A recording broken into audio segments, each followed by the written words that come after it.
Action!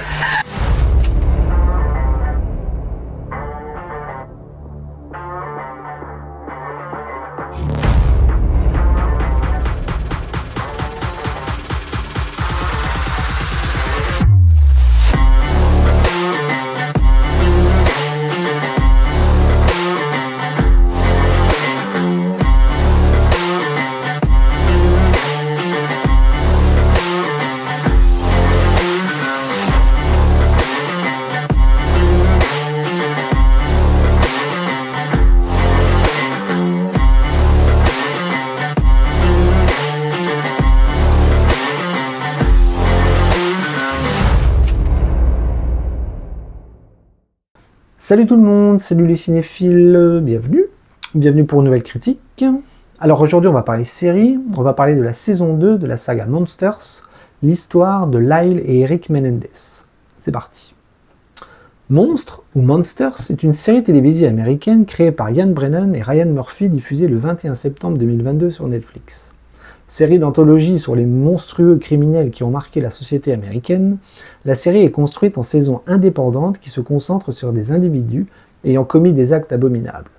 La première saison relatait l'histoire de Jeffrey Dahmer, l'un des tueurs en série les plus meurtriers de l'histoire des États-Unis, de son enfance compliquée à son arrestation et son assassinat en prison. La seconde saison s'intéresse donc à Lyle et Eric Menendez, condamnés pour le meurtre de leurs parents. Pour information, la troisième saison se concentrera sur le parcours criminel d'Ed Gein. Au niveau de l'histoire, nous sommes le 20 août 1989, José Menendez et son épouse Kitty sont sauvagement assassinés dans le salon de leur luxueuse villa de Beverly Hills. En 1996, leurs deux fils, Lyle et Eric Menendez, sont condamnés à la prison à vie à l'issue de deux procès très médiatisés.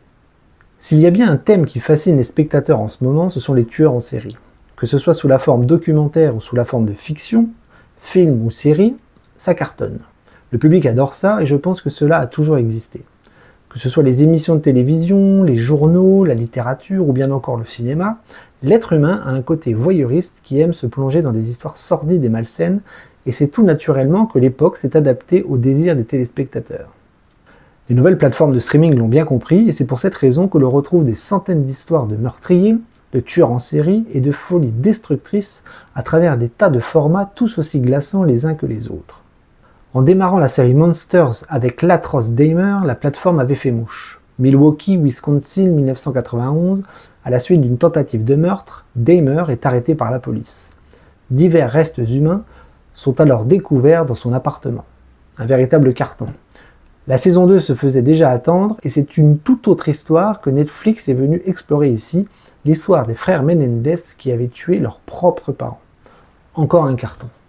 Alors, est-ce que j'ai aimé ou est-ce que je n'ai pas aimé la saison 2 de Monsters? Eh bien, je dois dire que j'ai adoré. Une série prenante de bout en bout avec de nombreux rebondissements au niveau du scénario, des passages glaçants dans le récit, des personnages monstrueux, des acteurs exceptionnels, dont un en particulier, une histoire à couper le souffle sans que les créateurs ne prennent parti. Une retranscription du début des années 90 absolument remarquable, une bande-son excellente, bref, quasi la totale en termes de qualité. Sur le plan télévisuel, la série est clairement parfaite d'un point de vue de la construction narrative et de la construction esthétique. Mais quand on gratte un peu les couches qui font de la série une réussite, on s'aperçoit que des thèmes abordés ici sont vraiment très intéressants. Le premier thème qu'aborde la série est bien évidemment le parricide et le matricide.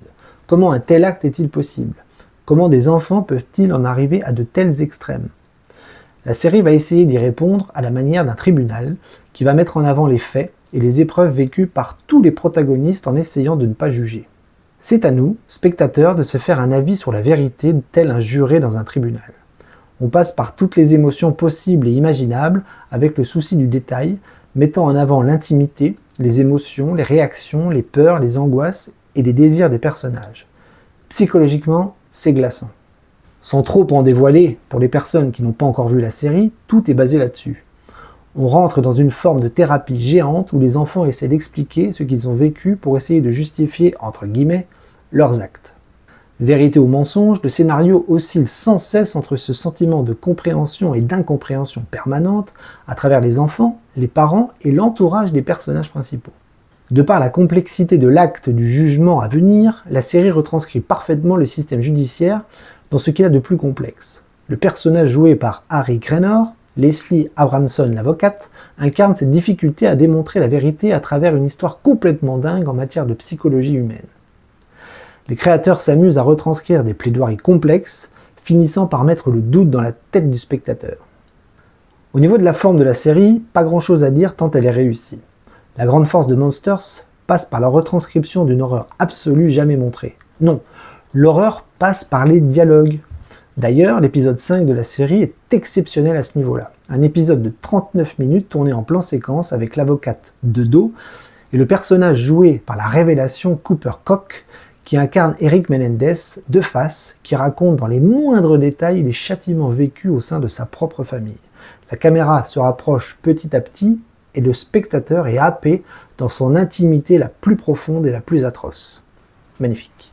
Enfin, la grande réussite de la série passe par le fait que les monstres ne sont pas toujours ce qu'on croit.